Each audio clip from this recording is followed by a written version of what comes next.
to adapt. Or there's another narrative which has been actually very common in the past within the UNCCD, which is that pastoralism is to blame for adverse environmental changes such as desertification and land degradation. Instead, this report recognizes that pastoralism offers an efficient and sustainable method of food production in many ecological settings. On average, for each calorie of input energy, meat production in the US, which is not pastoralism, each calorie of input energy for production produces about 0.4 calories of food energy, whereas many pastoralist systems produce 10 or more calories of food energy for each calorie input. Of course, a lot of this has to do with the fossil fuels that are used for conventional ranching to procure fodder. Comparative studies have also shown that compared to commercial agriculture, pastoralism can be as or more profitable in terms of revenue per hectare, and with far fewer long-term ecological effects on the soil and hydrology. Moreover, pastoralists and their herds provide environmental services such as transportation and dispersal of seeds and nutrients via livestock manure, control of shrub growth and bush encroachment, and trampling of the soil, which actually stimulates grass growth and root development in many rangelands. I'll just note that in cases where pastoralists have been removed from rangelands with the assumption that they are overgrazing the rangelands, they've actually found that many rangelands have been destroyed by their absence, because many rangelands have existed for a long time with pastoralists as part of the ecosystem. Slide, please. So I would also just briefly mention a report that recently came out at Pastoralist. It's the Pastoralist project in Sussex in the UK. And I did have a photo of this, but this isn't up here now. This report warns that the dominant picture of livestock impacts on climate change has actually been distorted. So a lot of the climate change discourse is focused on the problem of livestock, meaning livestock produces methane, it's contributing to global warming. The problem with these reports is they don't distinguish between different methods of livestock production. So if you're talking about commercial ranching, that actually can be very destructive and contribute significantly to global warming. When you compare that to pastoralism, which is far more sustainable, that group of people tends to get wrapped in with this general idea that livestock production is driving climate change, and distinguishing those different forms would be important. So just to say, I'll briefly, I'll go over I'll keep this brief, some of the different climatic and environmental trends that are expected in the coming years and decades in the IGAD region. I'll then explain briefly what this means for pastoralists in terms of the hazards that this is causing. And then finally, at the end, I'll describe some of the issues related to pastoralists' ability to adapt to these changes. So go ahead. So on the first question, what kinds of climatic and environmental change are we seeing in the IGAD region, and what trends are expected for the future? For one, we're seeing rising temperatures across the continent, and climate models suggest that average temperatures across Africa will continue to increase under all likely global warming scenarios. These scenarios are based on different future rates of carbon emission, which in turn affect the resulting changes in global warming trends. For the scenario in which global temperatures increase by 2 degrees Celsius, tropical Africa is expected to see regional temperature increases that are higher than the global average. Projections for the IGAD region in Eastern Africa and the Horn also show more frequent occurrence of intense heat waves.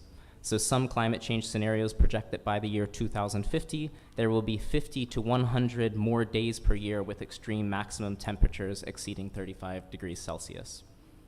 And like I said, I'll come back to the specific hazards that this produces for pastoralists in a moment. While temperature projections are relatively robust in a lot of climate models, projections for precipitation are much more uncertain, and it's a messier picture. So overall, annual precipitation is expected to increase across the eastern Horn of Africa. But this general trend actually glosses over various important spatial and temporal variations. So spatially, rainfall in the western parts of this region, of the IGAD region, will see decreased rainfall, while the eastern parts will actually see increases in rainfall. An important point that I'll mention, though, is that a big issue here is the rate at which rainfall occurs. So most rainfall will come in more intense periods of precipitation, and what that means is that more of the rain will run off, and so it actually, more of that rain will not be beneficial to the soil because it won't permeate the top layer of the soil.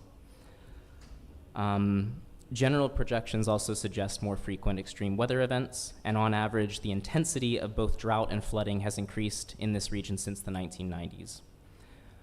I won't go into the polarization because I think that's more detail than we need here, but it's in the report if anyone's interested. One more thing I'll just add here, which is relevant to the UNCCD, which of course is not just about climate change, but about land degradation, is that the aridity of African drylands has been increasing since at least 1950. So the drylands in East Africa have been becoming more arid. And this trend is expected to continue in many places with reductions in the mean herbaceous biomass. Some of the decrease in biomass due to water stress may be offset by increases in growth because there will actually be more carbon dioxide in the air, and that does promote plant growth, especially for certain species. But that's, of course, so we have some balancing out of different effects.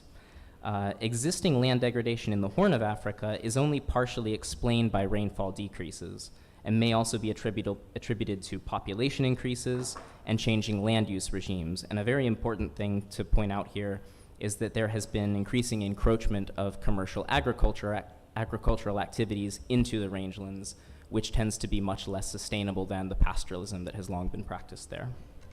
Slide, please. So on to the second point, what does this mean for pastoralists? The trends above have important implications for pastoralists in that they create various hazards to their livelihoods. And I'll just reiterate again, this isn't about the vulnerability of pastoralists. Everyone is vulnerable to climate change and land degradation. Most climate hazards, in fact, are amplifications of existing challenges to which pastoralists in the IGAD region have already been responding with various levels of success. And arguably, these are conditions they've been dealing with for much longer than most agriculturalists. One obvious repercussion, however, for pastoralists is that the increased frequency, intensity, and duration of drought presents various problems to their livelihoods in terms of accessing pasture and accessing water for their animals. As I noted before, there will actually be more total rainfall in this region in the years to come, but also it will happen during more intense weather events, which can cause flooding and also means that more of the water runs off, so enters the rivers and does not permeate the soil and provide pasture. As for the temperature changes, and can you hit the button until all the little bubbles pop up? I did animations, I shouldn't have done that. That's it, yep. So as the temperatures change, more frequent and longer lasting heat waves can cause heat stress in animals. So as I mentioned, by 2050, we'll see 50 to 100 more days of intense heat events in the IGAD region. Most animals have an optimal temperature range within which they thrive, and exposure to temperatures above this range can have several effects on them. It can reduce animal growth, it can reduce their milk yield for animals that provide milk, it can reduce their reproductive performance. And one other thing that it does is that it can actually hamper their immune and endocrine systems, which makes them more vulnerable to infection. So in heat events, make animals more vulnerable to various livestock diseases.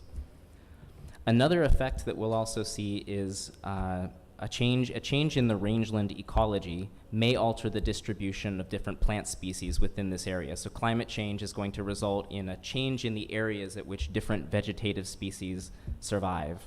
The forage upon which pastoralists rely is highly sensitive to climate change, and arid and semi-arid regions in Ethiopia and northern Kenya have already seen invasions by various invasive species of plants, including prosopis, which are actually not highly edible by animals, and there's actually some evidence may actually be bad for animals, meaning they eat it and it hurts them. There are still some large uninvaded areas where prosopis has not yet spread, and it's expected that the ecological favorability for prosopis will increase in these areas with climate change. Due to just sort of limitations in time, I'll just briefly note the other two consequences for pastoralists. One is that changes in the ecology as a result of climate change will also cause differences in the range at which certain pathogens live, so the agents that cause livestock disease. This includes the vectors that spread those diseases, so certain types of ticks that only survive in certain regions may actually have a larger area in which they can survive as climate change progresses. So you have a wider area where there is potential exposure to these vectors of disease. Another factor which could be influenced is, of course, conflict. So as decreased resources and also land degradation, this may put more pastoralists into conflict with one another. It can also result in, of course, pastoralists being put into conflict with other people, including agriculturalists. Slide, please. So on to the last point of my talk. In many of the drylands where pastoralism is practiced, the variability and uncertainty of climate change and these types of weather events that we're talking about have long been the norm, and pastoralists have been adapting to this. However, pastoralists' capacity to adapt to new and unprecedented conditions depends on sustaining and strengthening the foundations of that adaptive capacity. So adaptive capacity, the definition that we're using here, refers to the ability of pastoralists to successfully respond and adapt to evolving changes, as well as new opportunities, such as market trends.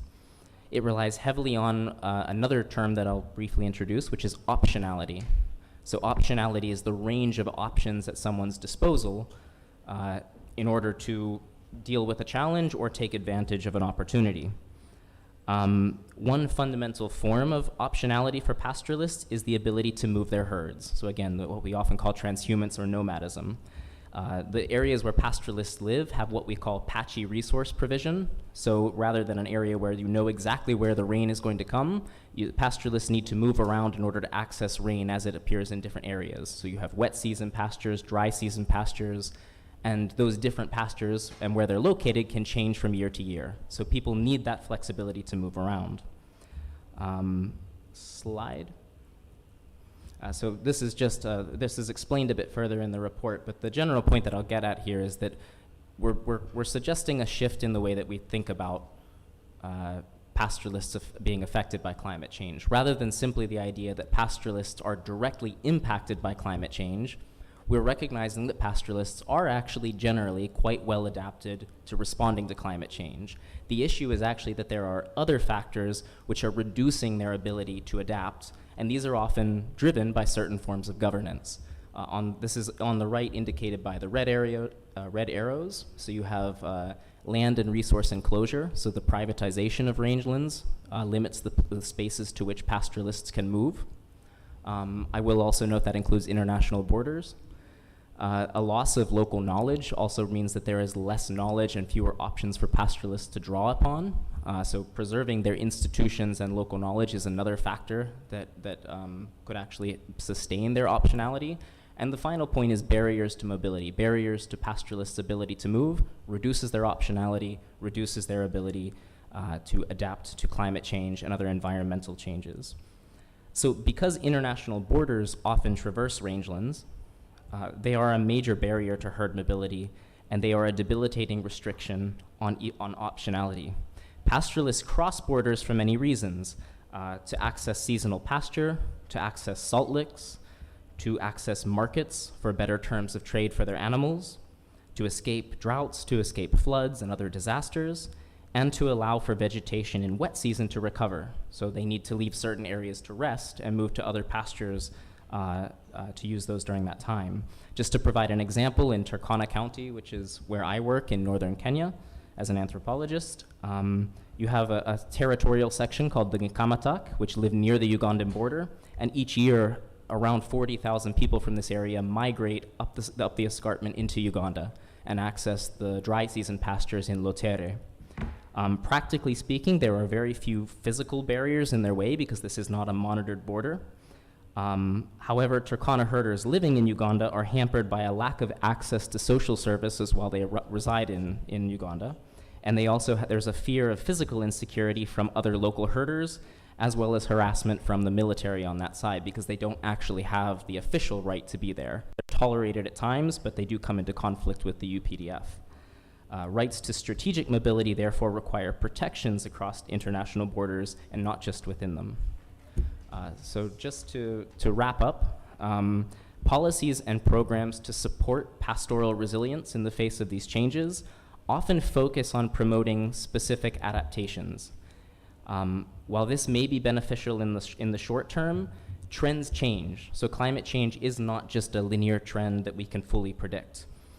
In some cases, the things that look like a good adaptation now may actually become less suitable in the future and even maladaptive. So rather than following a pre-selected adaptation pathway which is chosen for pastoralists, pastoralists must be equipped to adjust their adaptive strategies in response to ever-changing climatic trends. Accordingly, climate resilience policies should focus not only on promoting specific adaptations, but on providing long-term support for things such as optionality, including the ability to practice herd mobility or to move with your animals across borders. Put another way, governments should be wary of strategies and policies which attempt to control adaptation. They should rather seek what we might call adaptive governance, which is to support and facilitate the capacities of communities to undertake adaptation themselves. Thank you.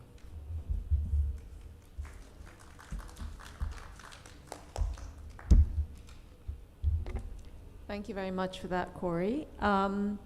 Just to say that the report that Corey is mentioning is not available on a link yet, but if you would like to see it, please share your email address with one of us, one of the three of us, and we will share it with you online. So maybe let me open up for any questions at this point so that, the topic can be fresh in your minds. Does anybody have a question for Corey? Can be as difficult as you like.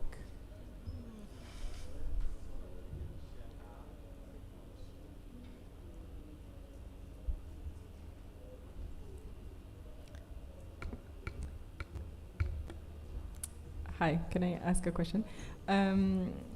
You told us you don't want to go into details, but I think I would like to really understand the difference between the nomadism, pastoralism, and transhumance. Thank you.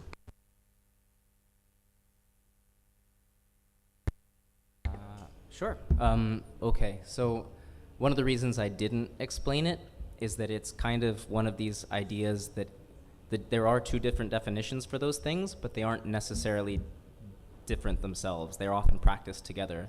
So generally, the definition of nomadism is constant movement that is, the destination is chosen whenever you depart. Transhumance is usually what we see when it's a movement between two predetermined places. So pastoralism in the Alps in southern Europe is generally a movement from the lowlands and the plains up into the mountains during the seasons, and people will actually have a house in both places. So it's not nomadic in the sense that they're moving just during the year between two locations. Nomadism, you don't know where you're going to go next necessarily. It's not random, but it changes every year. The reason that it's not always useful to think of these as two separate things is that in many cases, pastoralists do move between two general areas, a dry season pasture and a wet season pasture. It's just that the specific location they go to changes each year. I've heard some people describe pastoralist movements in Eastern Africa as like a lung. So during the wet season, a lot of pastoralists move deeper into their territory where they can access wet season graze, and then as things dry, they have to move farther away. If you're in a drought, you may have to move as far away as a different country or into an agricultural zone, which of course is another point that brings up conflict. So the two do go together, but that's the general distinction. You do have other terms like semi-nomadic, but it's really unclear what they're meant, and everyone means a different thing when they use the term. Thank you very much for that, Corey. Your description of it as a lung, that was, very visual. Any more questions, please? Yes, can you maybe repeat the number that you gave about 10.5 in terms of nutritious score of the food? Yeah, just that I have the right number. Was that for the calories? Yes. Yep. So, these are general. Oh, and there it is. Thank you. So yeah, it's 10 calories produced for each calorie of input energy for pastoralism, and that of course varies dramatically that's an average figure, whereas for US commercial meat production, it's only 0.4 calories. And of course a big factor there is they're actually producing more food, but their input is huge in terms of fossil fuel use for tractors and things like that. Any more questions? Please don't be shy. Please, go ahead. Thank you for your presentation. You spoke about pastoralists being allowed to move freely across borders for survival reasons. So my question is the following. Have there been any interstate discussion about this? Well, maybe I'll just jump in very quickly to say that our next presentation will be talking all about this. So the next presenter is Japheth, who is from IGAD, and he'll be talking about the protocol on transhumance. Any other questions in the meantime? I see we have some new members here. Welcome.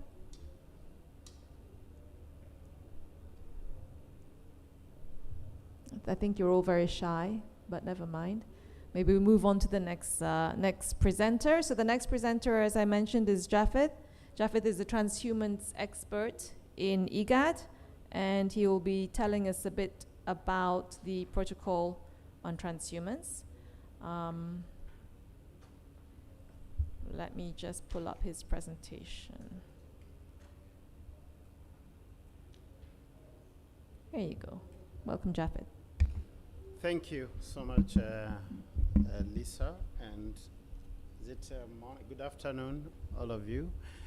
My name is Japheth, as you've heard, and I work for IGAD. IGAD is an intergovernmental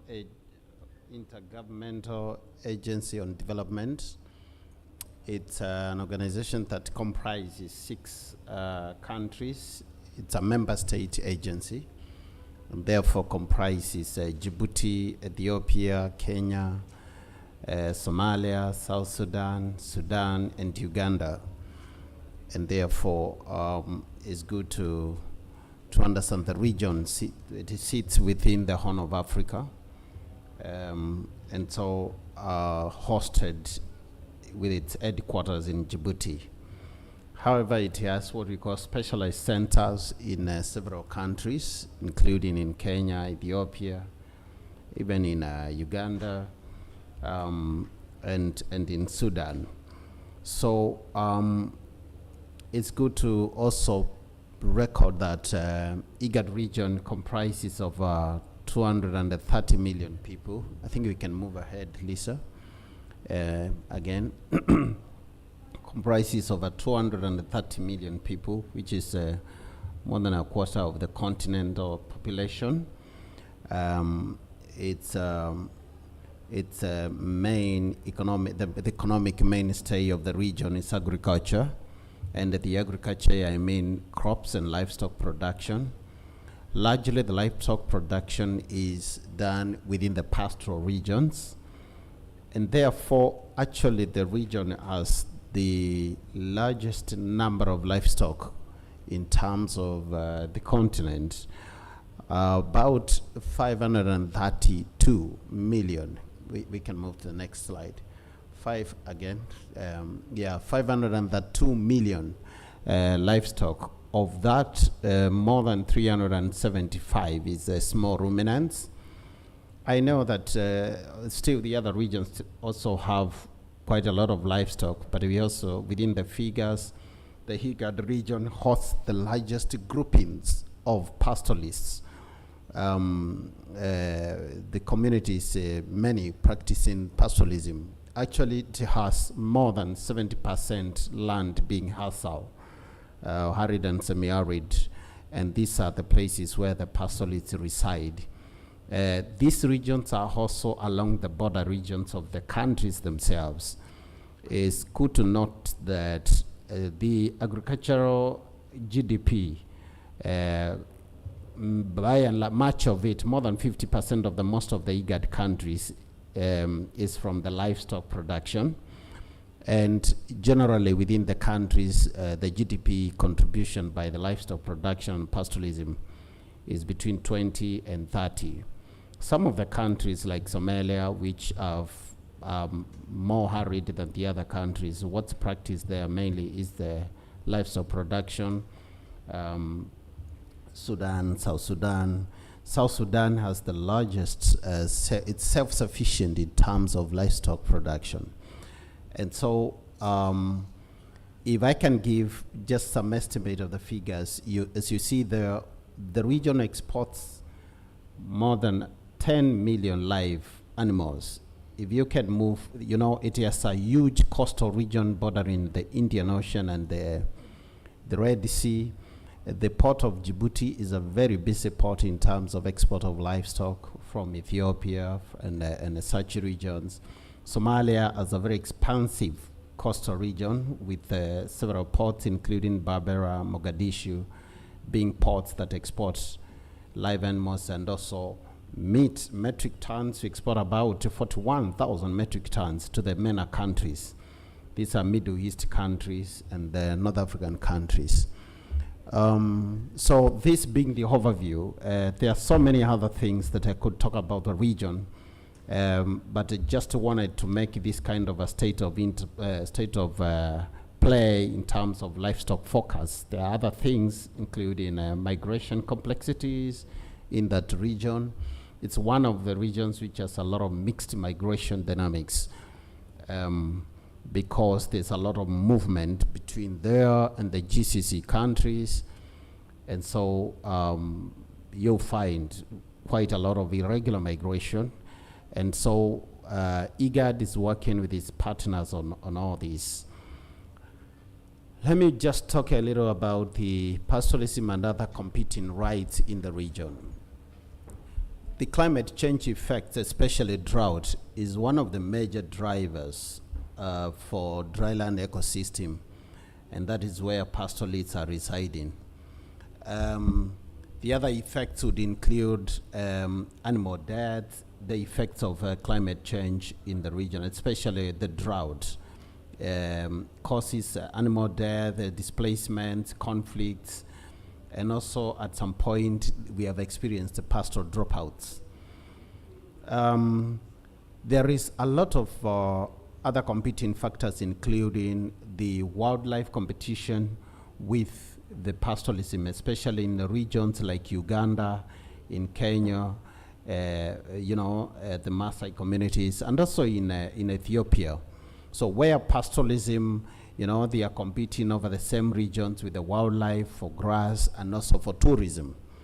And most times, you find that the member states give more precedence and priority to the other competing, rights like the mineral concessions and this pastoralism, and wildlife than the pastoralism themselves. So usually the pastoral patterns of mobility conflict with the government priorities and the policies in place, the frameworks that are put by the government. When you look at all these factors, it's like, even from that drawing, it's like we are seeing pastoralism at the edge almost falling off from its stability, not just in that region, but continentally, according to our assessment of all these and the priorities we put in place. Given that, it's good to also notice that we cannot talk about transhumance. We cannot talk about pastoralism without talking about mobility. Pastoralism is a factor of water, pasture, and mobility. And this comes because they reside in places which have cyclic droughts, the climate variabilities. So as a result, there's a lot of mobility within these communities. If they were settled, then would not be completing the definition of pastoralism. So they have to be moving from one place to another in search of water and pasture. Sometimes this has been misconstrued to be the main factor that leads to the upsurge of conflicts. But in other times it is true that because of the mobility and the search for water and pasture, it leads to resource-based conflicts. And therefore there has to be very strategic decisions and planning on resources and the reallocation of these resources, planning on how to optimize them. The regional cross-border mobility is a primary coping mechanism. We usually say in the ASAL regions, the regional cross-border mobility is the primary coping and resilience mechanism for pastoral communities. Without them moving to the other regions, then we are saying that they will not be resilient enough. They will not be coping with the climate change effects. So they have to be allowed and facilitated an orderly manner in which they are moving from one region to another. Majority of the member states, however, do not even have some legislations or pastoral frameworks, policies that can be used in supporting the governance of pastoral mobility.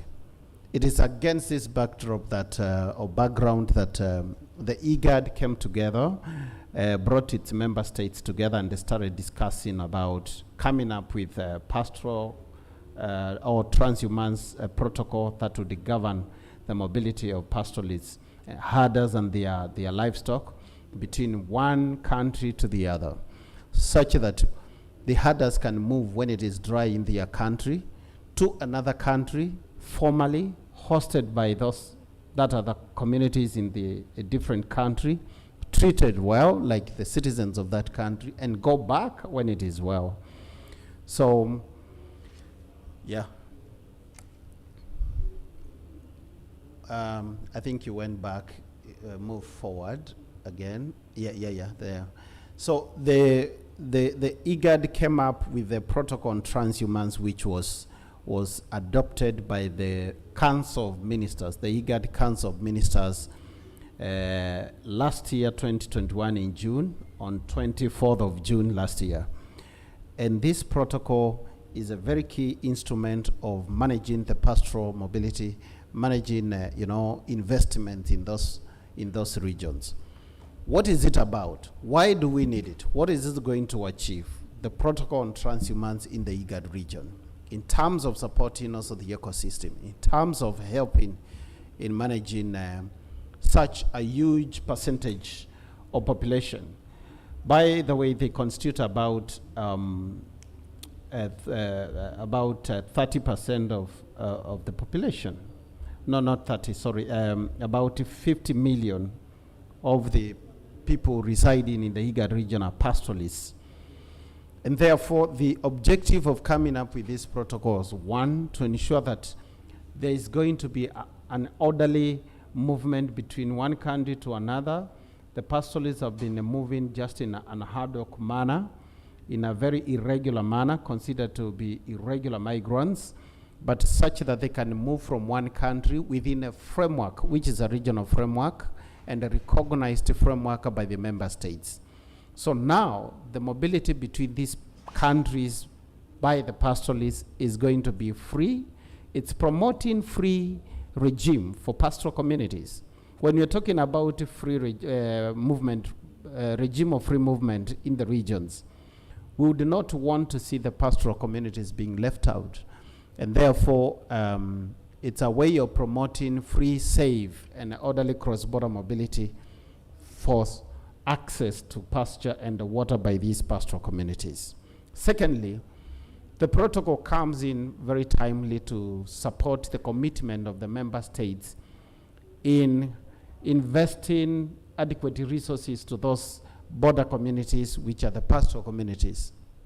So the protocol commits all the member states, and they are signatories to this. They are going to be all signatories to this, to invest adequate resources, because we consider pastoralists to have been marginalized for a long time, resources diverted to the central government areas, or the areas within, enough rainfalls, and therefore this particular protocol comes in to support investment by policies. So when we develop, the third point is harmonizing the national laws and policies and the harmonizing institutional frameworks. When we develop this harmonization of the laws and the policies, it means that there will be a decision from the central government, a devolution of funds, devolution of activities and resources to the pastoral communities, and thus we see their regions going to develop a lot. Again, the herders, as they go from one country to another, they will be able to access basic and social services That include health, education, and other services like veterinary services for their livestock, food rations. Yeah, that's part of transhumance.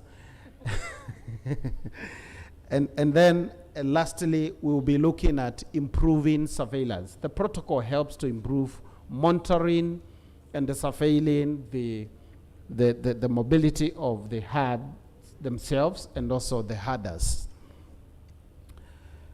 What are the existing opportunities, Lisa? I think as we look at the existing opportunities that can be exploited through the protocol, there is going to be, for the member states, for the countries that come from that region, and this can be replicated to many other places. We know that ECOWAS has a protocol on transhumance which was developed quite some time long ago. But still, and I think the second region is IGAD. ECAS, I understand they are also in the process of coming up with a protocol. But I want to mention that the protocol will help in harmonizing the legal and policy frameworks for the member states. Currently, the region only has 2 countries which have a policy framework on pastoralism and rangeland management, and that is Ethiopia and Uganda. And actually, Uganda's policy framework is in a draft format, has not yet been adopted. What it means is that most of the pastoral livestock development is hosted within other policies, just as, by the way, within the agricultural large policy frameworks. And therefore, exclusively, we do not have policies that promote pastoralism in these countries. Yet, pastoralism hands a lot of funds and income to these countries. Secondly, is that we would want to see a situation through the implementation process of this protocol where working with the partners and working with the member states, there's going to be harmonization of investments between the member states, not skewed investment. You'd realize that in some clusters, there is skewed investment of resources. And then the changing of the perspectives and the perceptions of pastoralism vis-a-vis, because there's a lot of negative perception of most of the member states, governments, and yet through this advocacy on the protocol, there's continued change of that perception. There's a lot of investment opportunities in the sector. And so that is one of the agenda that the protocol brings on board, to change the existing negative perception about pastoralism. We would wish to link the protocol to cover informal cross-border trade and the cross-border security governance. And therefore, that looks at an opportunity where it can be linked, the implementation can be linked up with these existing policies within the IGAD region. We also think, because we are working with other organizations within IGAD region, the work of looking at early warning and early response mechanism to inform mobility is very key. And that is part of the things that we are discussing with not just the governments. Yesterday we met with some members from our region, of the member states, and that's part of the issues we are putting together, so that as we work with the partners, the early warning mechanisms. Currently, IGAD has what we call the East African Hazard Watch. It's a platform which you can Google, and using that platform, you can even project the biomass, the range biomass for the next like 3 months, the droughts, the disease outbreaks. You're able to monitor all that through that. Thank you. So as we work on this pastoralism protocol, implementation of this protocol, we want to look at collaborating very closely with all the actors, the government and non-government actors, in supporting the services, the cross-border services, investing in cross-border service provision along the transhumance routes. We have already started doing the mapping of cross-border routes, And the IGAD region is probably different from some of the regions where the pastoralism moves from one country to the second country, a third country, and a fourth country. Probably the cases of mobility from Mauritania down through, to Mali, Burkina Faso, all the way to Chad and to Sudan. There are communities which move like that, and especially the Bororos. But within the IGAD region, pastoralism is mainly cluster focused. We only have mobility across 2 countries or 3 countries maximum. So we do not have a mobility from like Somalia to Kenya to Uganda and so on. So we are looking at improving, mapping those corridors within clusters so that investment is well targeted within those corridors, and networking for support in terms of service provision, basic service provision. Lastly, Lisa, what we are saying is that the work of balancing transhumance with the complex interplays is a very serious business. It's like an elephant balancing itself on a ball. And this is because when you're discussing with the member states, we are looking at, one, the focus of helping the pastoralists to adapt to climate change effects. And that is what this protocol is bringing on board. Secondly, it is helping them also to access market for their products, the livestock products, through cross-border trade, linking it up with what we are calling the cross-border policies, trade policies. And then it helps us to also address what we are calling the mobility challenges across the borders, like transboundary animal diseases, conflicts, addressing those kind of cross-border challenges. Those are just to mention a few. And as we are moving forward and balancing ourselves into this, like any other region, we are faced with the challenges of the negative perceptions. Some countries are looking at standardization rather than supporting and facilitating the mobility. They're looking at how they can standardize these pastoralists and they keep them around within one particular region and support them in that context. Also, there are fears that it's, supporting their cross-border mobility is going to promote security risks, including proliferation of small arms and light weapons. But in any case, the protocols also should be looking to working with the other existing frameworks. We have what we call the East African protocol on combating proliferation of light weapons and small arms. And this is a protocol that is being implemented together with Interpol. And so we hope that it's also a security threat or a security risk which is not real. It's just fictitious. It's not real.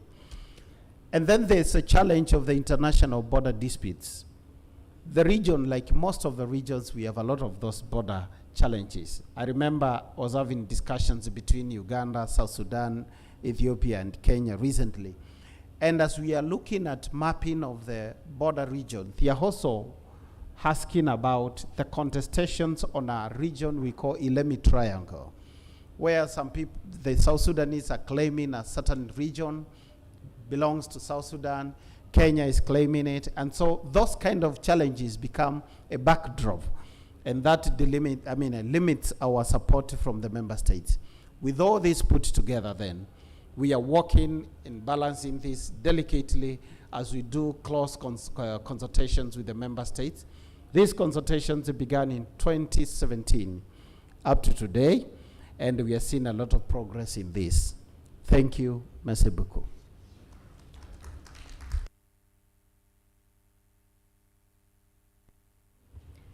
Thank you very much, Japhet. That was extremely comprehensive and very interesting. I hope that answers the question on policies. Okay, great. Are there any other questions for Japhet? Please, go ahead. Please also introduce yourself so we know who you are. Thanks.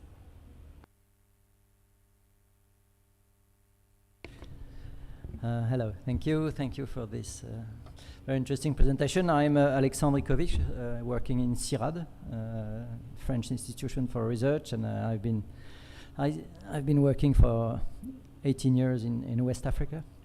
My question is, well, the first one, maybe two short questions. The first one is about what you call the negative perception of local stakeholders towards transhumance and pastoralists and so on. We know this is a difficult issue, and how do you think you will manage to improve these interactions between local people, sedentary people, and pastoralists? So that's the first question, because this is also a very big issue in West Africa, of course. And the second one is, in West Africa, you know that some protocols and discussions and laws also on pastoralism, mobility, etc., has been existing since, let's say, 10 or 15 years already. But there is still some problem on you know, conflicts between pastoralists and sedentary people, cross-border closing by state when there is drought and so on and so on. So this is still issues. And what I didn't get in your presentation is the issue about land tenure, because this is quite a big issue. We have been hearing here during the COP a lot of discussion about this land tenure issue, which seems to be an important factor for sustainable management of land. And there is nothing about land tenure in your presentation. So and this is also a big discussion in West Africa, you know, how to deal with land tenure for pastoralists to allow them to invest in sustainable practices, in ecosystem restoration, and so on. So what can you say about that? Thank you.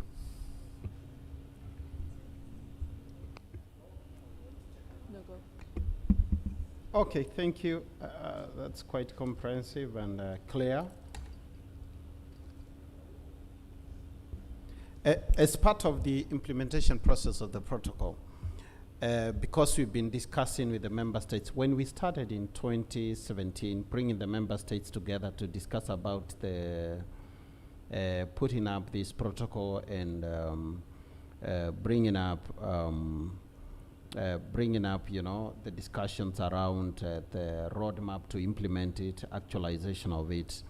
We noticed as we were doing some assessments through the member states that what I'm talking about, the perceptions, in terms of investments to pastoral areas, and some questions that would receive from the discussions and from these dialogue meetings, that why do you want to continue supporting pastoralism, facilitating mobility of pastoralists, instead of making them to settle somewhere, invest into them, give them money, you know, give them water, you know, education, move them into more industrialized lifestyle.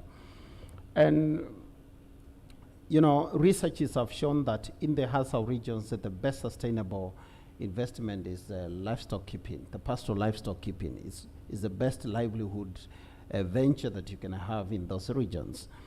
And one of the questions I ask my fellow Africans is that because we know the business of export and importation, we import a lot of cars from the Asian countries, from Japan, from those regions, from Singapore, and we go quite a lot to the Europe to access education, in quotes, better education, technology from America, and God has given us huge, expansive dry land where you can only practice this livestock keeping. Why are you not practicing it and exporting meat to other countries? It's a source of income. And so when you think like this is a backward venture, then we are mistaken, because there are a lot of resources around it. And it's not just about meat. There are quite a lot of products that can be harnessed in terms of value addition. We have been discussing and sensitizing There's a lot of advocacy in implementation, the roadmap process of implementing this protocol, so that, and we have seen it. I remember one of the countries, they developed, they established a ministry that was dealing with the issues of pastoralism, and the focus of it was to settle those people. But the results we had was that there was a lot of frustration by the minister who was sent there. They tried pumping money to settle the pastoralists. So we have gone through all this, and there are learning points on it, until at one point they had to resort to now supporting them in their lifestyle, promoting them by, digging wells, giving them water, rangeland management, and their way of life, rather than pulling them out of that way of life. Remember, I've said that it's a big source of income, and that's how we should look at it, commercializing it. So we have advocacy mechanisms, as we have been discussing with them, and one of the strategies that, since the protocol now they have accepted, they have embraced it, and they are becoming signatories to it. The second step we are getting into is that we are going to develop pastoral legislations or pastoral codes within the member states in line with this protocol, okay? So there's going to be legislations in line with the protocol. That will help them also to keep more, even to advocate within themselves about this. The second question is about the land tenure, what is happening in this region of West Africa. There has been the protocol, and probably it may not have contributed to a lot of change in terms of the land tenure and such. When we started discussing about the process of coming up with this protocol on transhumance, one of the regions, because we asked ourselves with the member states, which other region in the continent have a working protocol? And the region that we looked at was ECOWAS.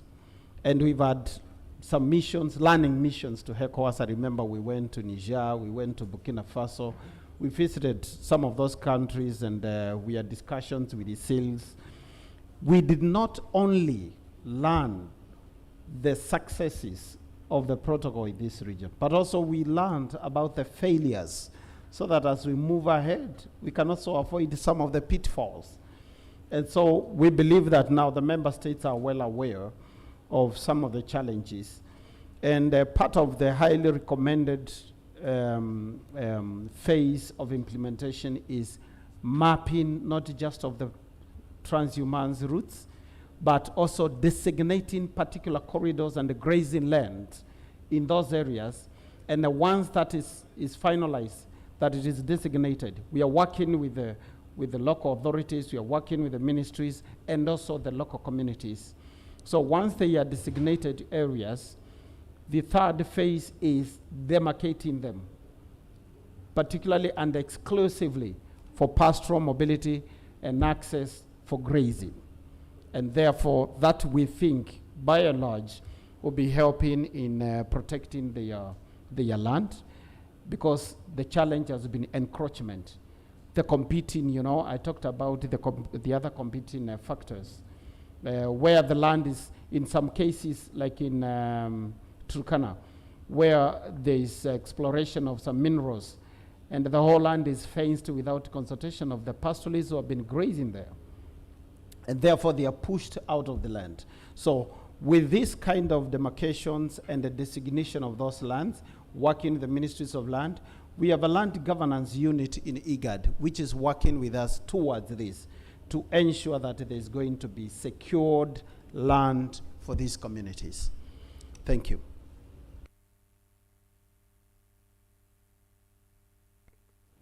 Thank you, Japhet, for a very detailed and well-elaborated response. Does this satisfy the question from Yes, the yes, speaker? thank you very much. Okay. Do you have any further questions, or does anyone else have further questions for Japhet? Welcome to our new participants who've arrived from Kenya. It's a pleasure to see you here. Thank you for joining. Okay. Anyone else have questions at this point about the protocol on transhumance? Please go ahead. Thank you. Thank you for the presentation. I just have a quick question about, more a clarification, if I may ask. If you could tell us something more about the early warning mechanism that the protocol will put in place. Is it only about, because you said that they will detect some prediction about negative climate change effects. Is it only about this, or is it also an early warning system around community conflict or these kind of things? Thank you. Thank you for that. IGAD does have specialized centers to deal with number one, livestock and pastoral development, and that is called ICPAD, IGAD Center for Pastoral Areas and Livestock Development. It looks at also the issues of rangeland predictions. Secondly, IGAD has a specialized center on dealing with the issues of conflicts within the communities, border communities. We call it C1, Conflict Early Warning Response and Network. Early warning mechanisms. And that one has a whole system of also predicting the conflict in hotspot areas and the next course of action, and working with the member states. IGAD also has a early warning mechanism through ICPAC. It's a specialized center. We call it the IGAD Center for Climate Change Climate Prediction and Change. So that one shares a lot about the weather forecasts.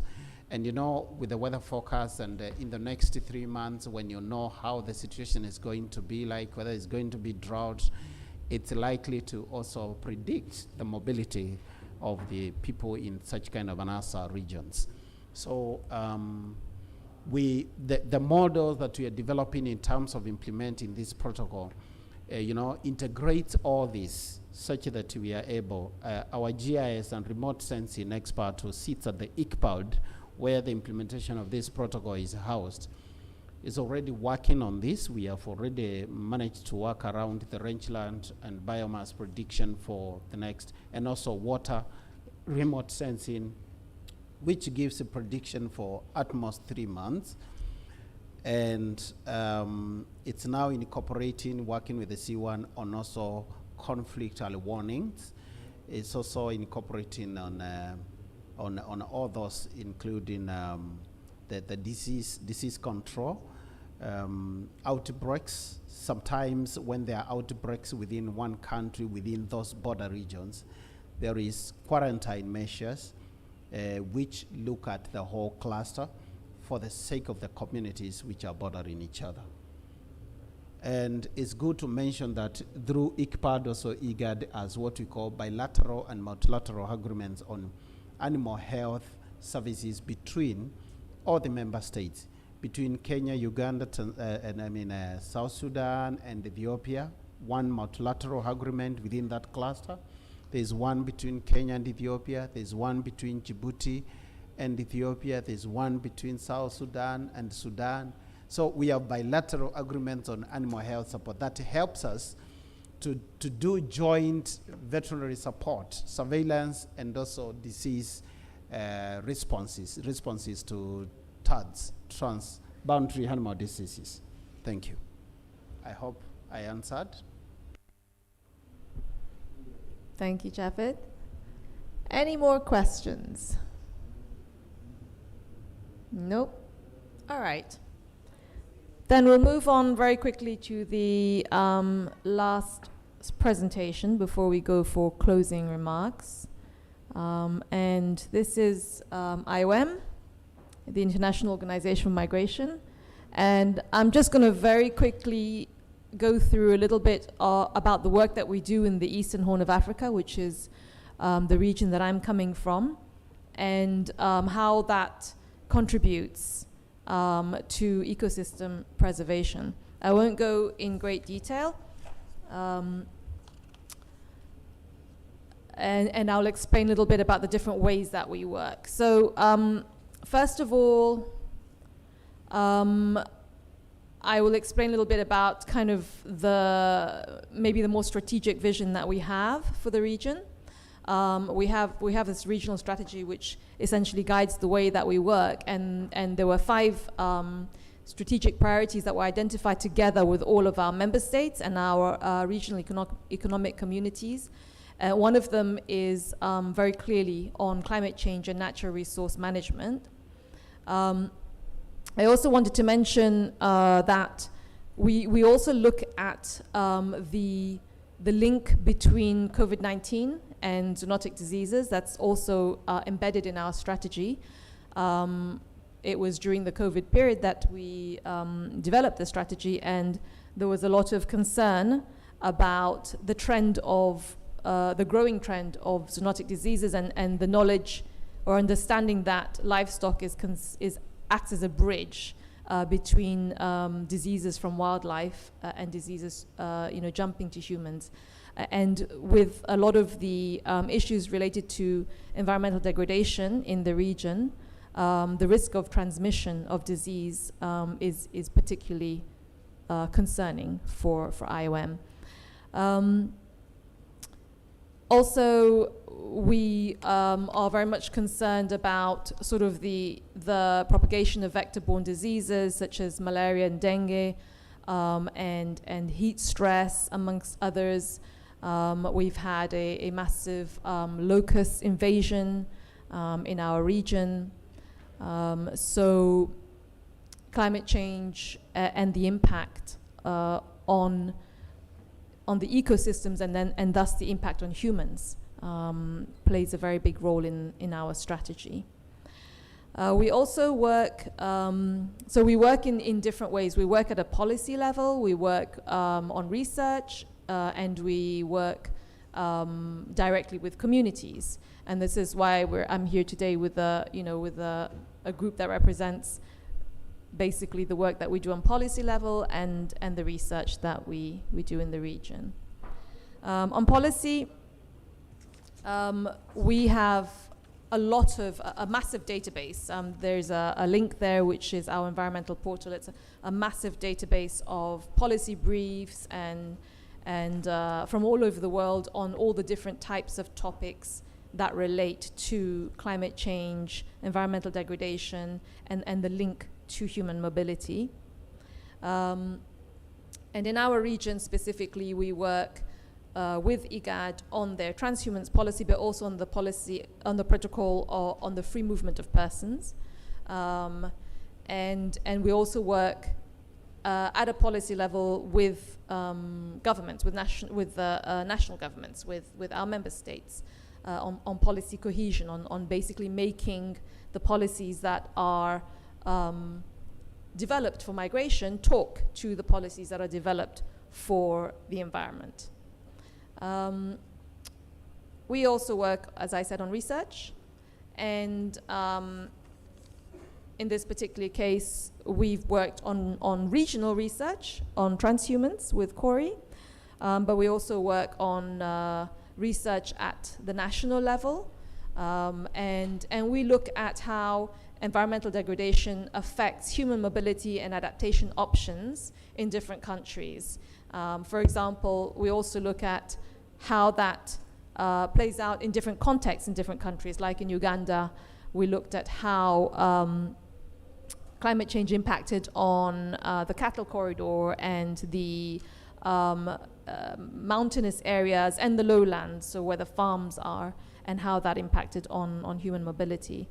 And we looked at, for example, how drought influences rural to urban migration in Somalia, and we looked at how livelihoods that were dependent on the blue economy in Kenya were affected when ecosystems became degraded. So all of our studies are essentially kind of a baseline of the way that climate change impacts on the environment and on people, and we provide also recommendations based on this evidence for policymakers. We also work on community interventions. In fact, one of IOM's biggest strengths is that we are extremely operational, and we have offices in about 480 countries around the world. The Eastern Horn of Africa region that I cover has 10 countries, and we implement community projects in all of them. We really value the relationships that we have with our communities, and we emphasize a lot the work that we do at the community level.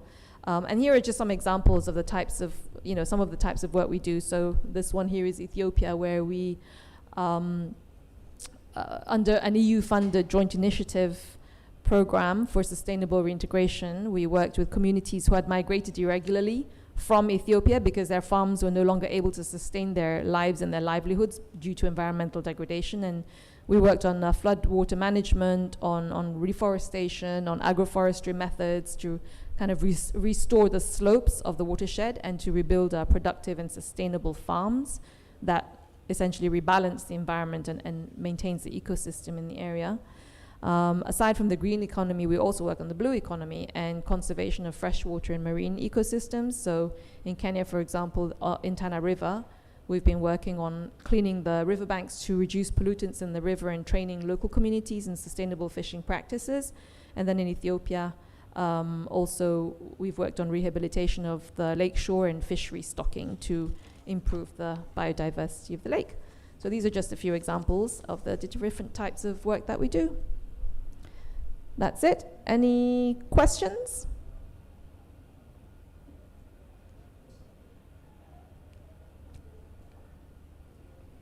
Nope.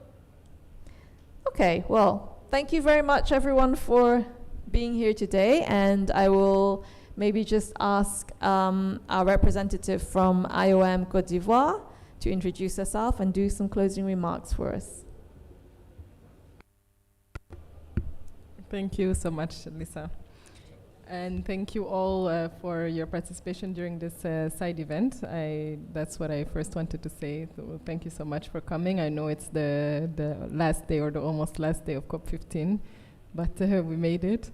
So I also would like to thank our speakers of today, Jafet, who has disappeared, from IGAD, and Corey from the University of Oxford, and of course Lisa. Thank you so much for organizing and coming to Abidjan to organize this side event to the COP15. So thank you so much. I'm honored to be invited to close this session today. My colleagues and I have been closely engaged with the side event, and also another side event that was conducted on last Saturday, on labor migration and agricultural restorative practices here in West Africa. So I would like to congratulate the organizer, Lisa, and IOM in the Eastern Horn of Africa in Nairobi, and of course our speakers from IGAD and from the University of Oxford. And they brought to our attention today the consolidated work that is being done, as well as the great strides that have already been achieved in promoting and forwarding the work on ecosystems preservation in the Eastern Horn of Africa, under the enormous pressure of climate change and environmental degradation. We have heard today how climate change is affecting and impacting the African continent, and in particular how Africa is experiencing these changes more rapidly and more intensely than other parts of the world. I would like to add to these clear facts that the urgency of addressing climate change as a driver of migration is also outlined in the IPCC report, so the Intergovernmental Panel on Climate Change report. And it tells us that the impact of climatic drivers on migration are highly context-specific and interact with social, political, geopolitical, and economic drivers. And the more agency migrants have, so the voluntarity or the freedom of movement that they have, the greater the potential benefits, because low agency migration is associated with poor health, well-being, and socioeconomic outcomes for migrants, and returns fewer benefits to sending or receiving communities.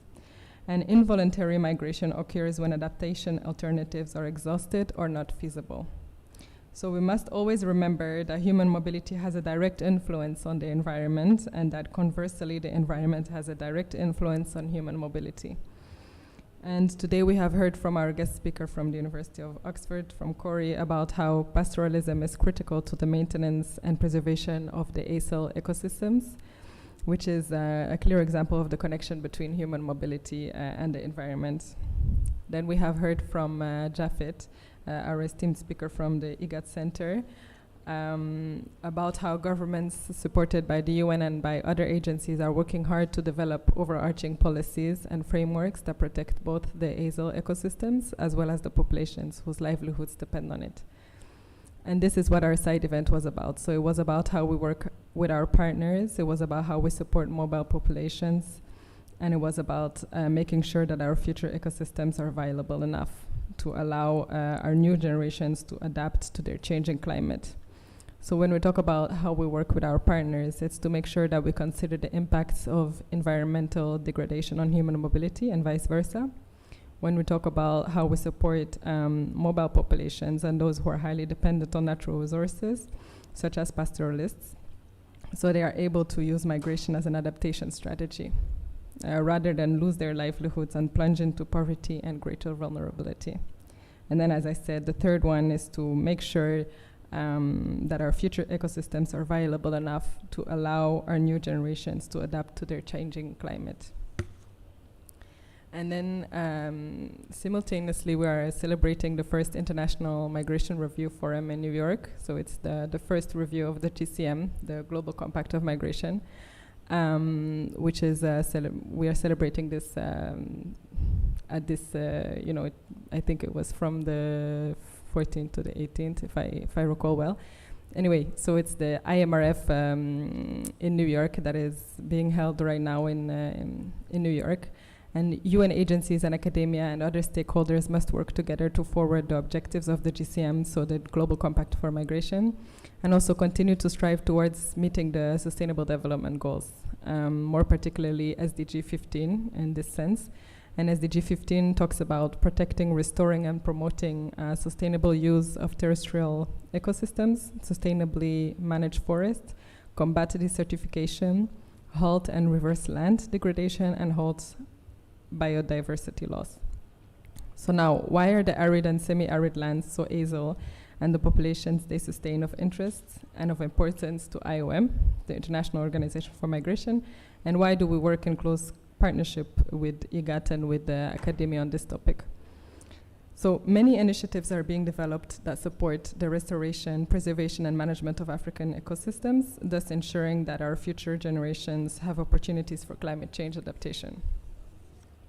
We have heard some clear examples of the work being implemented by academia and by regional economic communities and by UN agencies today. But in the context of rapidly accelerating climate change, there is a lot more to be done and a greater urgency to implement solutions for the safety and protection of our most vulnerable global assets, our terrestrial and marine ecosystems, and indeed, in direct relation, the future of our existence. We have also heard from the UN Secretary General, Antonio Guterres, describing climate change as an existential threat to humanity. And in the upcoming UNFCCC Conference of Parties, the COP27, which will also be held in Africa, in Egypt this year in November, we must remind our stakeholders and policymakers that people will be forced to move in greater numbers as disasters continue to become more frequent and more intense. And we must work towards preparing communities and nations for this inevitability. My last message as I close this event is for our partners, for UN and other practitioners, the donor community and relevant member states to rally around these excellent initiatives such as the Protocol on Transhumance and support their implementation so we can see positive change happening at the level of the ecosystems we are trying to protect and at the level of the communities who are dependent on them. Many thanks again for your participation in this event, and many thanks again to our speakers. Jafet, I started my closing remarks by thanking you, so I'm saying it again because you were not there. But yeah, thank you so much to the organizers, to the speakers, and to the participants. Thank you so much.